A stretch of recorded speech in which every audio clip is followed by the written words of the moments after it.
This pebble-sized object could power hundreds of homes, yet it starts as dull rock buried deep underground. How does it become one of the most energy-dense materials on Earth? And why do entire nations guard the process? Let's go inside. Uranium looks ordinary, heavy, gray. Not much to see. But inside its atoms is a jackpot of stored energy. Split those atoms in a controlled chain reaction, and you get steady carbon-light power used around the world. Two facts matter most. Uranium occurs in different isotopes, same element, different mass. One isotope, often called U-235, is especially good at sustaining a controlled chain reaction. In nature, the amount that's useful for reactors is tiny. So how do we boost it just enough without letting things get out of hand? We'll get there.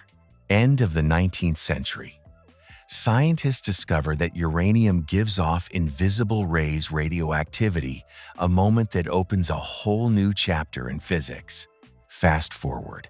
The neutron is identified, the crucial piece that makes nuclear fission possible. By the late 1930s, researchers demonstrated that a uranium atom can be split, releasing huge energy and more neutrons, the seed of a self-sustaining chain reaction. During World War II, several methods are tested to separate isotopes. Early approaches work, but are massive and inefficient. Later, more compact and efficient techniques take over, shaping the modern industry. But before we can separate anything, we need raw material. Where does it come from, and what does it look like before it's nuclear fuel? Uranium starts in the ground, in ores found from desert basins to ancient bedrock.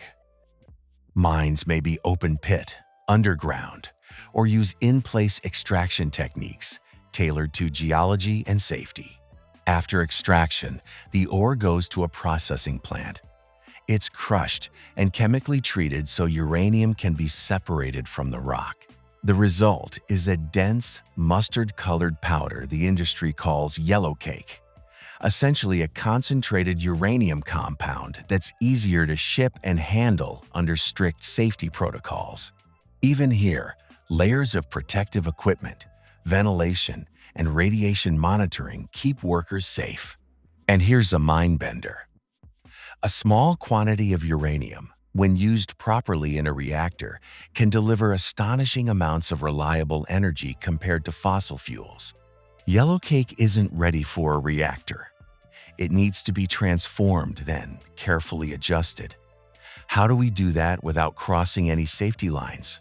At a conversion facility, yellow cake is purified and turned into a form that can flow as a gas under controlled conditions. That gaseous form is crucial for the next stage isotope adjustment. These plants operate under tight safety standards. Sealed systems, corrosion-resistant equipment, leak detection, and specialized handling to keep people and the environment protected. Now comes the most tightly managed step, increasing the share of the useful isotope just enough for reactor fuel. How is that tuned so precisely? Here's where we stay high level for safety. Modern enrichment typically uses large arrays of high-precision machines that exploit small mass differences between isotopes. By circulating the gas in carefully engineered systems, they nudge the mixture toward a slightly higher portion of the reactor-friendly isotope, still low, safe for power generation. Facilities run hundreds to thousands of units in carefully balanced networks. They're designed for stability, monitoring, and control. Even a minor imbalance gets detected quickly to protect both equipment and staff. What happens to the part with less of the useful isotope? It's typically set aside for other industrial uses, managed and tracked under regulations. The portion with a slightly higher concentration moves on to become reactor fuel. But you can't just pour gas into a reactor. We still need to turn it into something solid, strong, and precise. The adjusted material is converted into a ceramic powder, then pressed into small, rock-hard pellets. Think coin-sized cylinders, tiny, identical, and incredibly durable. Each pellet faces tough quality checks, imaging to spot microscopic cracks, laser measurements for exact size, and chemical analyses to confirm purity. Consistency here equals predictability in the reactor. These pellets are stacked into long metal tubes made from special alloys that handle heat, pressure, and radiation while allowing neutrons to pass as needed. Sealed shut, dozens of these tubes form a fuel assembly, a rigid, grid-like structure engineered for precise coolant flow and mechanical strength. Before any assembly leaves the factory, it's weighed, scanned, and stressed vibration tests, seal checks, integrity scans, so every piece behaves exactly as expected. So a box of pellets becomes a precision-engineered energy source. But what happens when it finally meets the reactor core? In a power plant, fuel assemblies are arranged inside the reactor core. When the reaction starts, atoms split and release heat. That heat boils water to make steam, spinning turbines connected to generators, the same principle used in many power stations. Here's the critical part. Reactors have multiple layers of control. Control rods help regulate the chain reaction. Sensors continuously watch temperature, pressure, and neutron activity.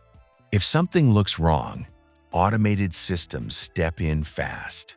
Around it all, robust containment and safety protocols built to withstand extreme scenarios. Why go to all this trouble? Because when operated responsibly, nuclear plants deliver steady, low-carbon electricity, a valuable complement to variable renewables, helping grids stay reliable while cutting emissions. But fuel doesn't last forever. Where does it go when its job is done? And what's that mysterious blue glow? After its service life, used fuel is still hot and highly radioactive. Plants move it with remote handling into deep cooling pools. Water acts as both coolant and radiation shield. With time, heat and radioactivity go down. That blue light you sometimes see? It's a real effect called Cherenkov radiation-charged particles, moving faster than light can travel in water. It looks sci-fi, but inside the pool, it's a well-understood, managed phenomenon. Later, some fuel moves from pools into robust dry storage casks, steel and concrete containers designed to stand up to weather, quakes, and impact.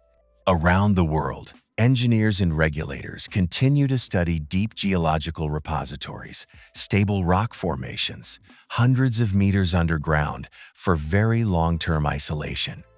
So, is the story finished? Not quite. The next chapters are about innovation. From rock to reactor, the journey of uranium is really the story of precision and restraint, using extraordinary energy carefully. As grids evolve, nuclear's steady output can help cut carbon while keeping lights on. New designs aim for even stronger safety features, smaller footprints, smarter fuel use, and simpler waste strategies, all under strict oversight. The goal isn't just more power. It's better, cleaner, and safer power. And that's the high-level tour of how enriched uranium is made, from dusty ore to precise fuel, to the hum of a generator feeding the grid. What surprised you most? The tiny pellets, the layers of safety, or that electric blue glow? Tell me below. If you enjoy deep dives into how the world really works, tap like, subscribe, and ring the bell. It tells the algorithm this is worth sharing. And if you want the sequel on next-gen reactors and fuel cycles, say the word. I'm the factory line, and this is how uranium is made.